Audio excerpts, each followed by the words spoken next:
Welcome to our channel. Today we how to restore Pipedrive lead scoring if automation stopped. Easy tutorial step by step clearly. To restore Pipedrive lead scoring if automation has stopped, start by logging into your Pipedrive account.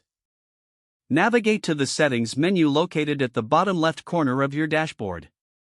In the settings menu, find and select lead scoring from the list of options. Check if the lead scoring feature is enabled.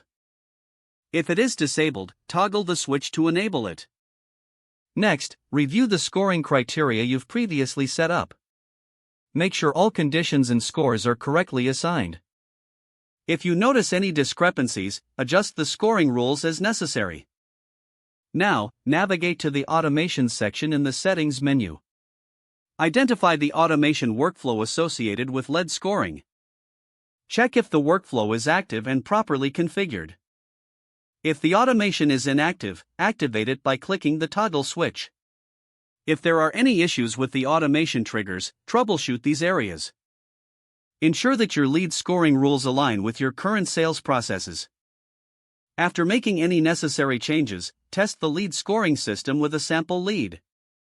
Monitor the scores to confirm they are being calculated correctly.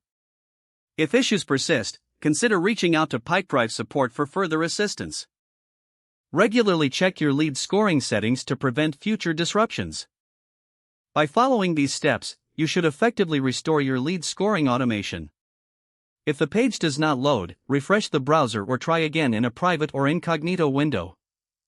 Make sure you are using the correct email address, then retype it carefully to avoid small typos. If your password is not accepted, use the reset option and create a new strong password you can remember. Check your spam folder for verification or security emails, then complete any requested confirmation steps.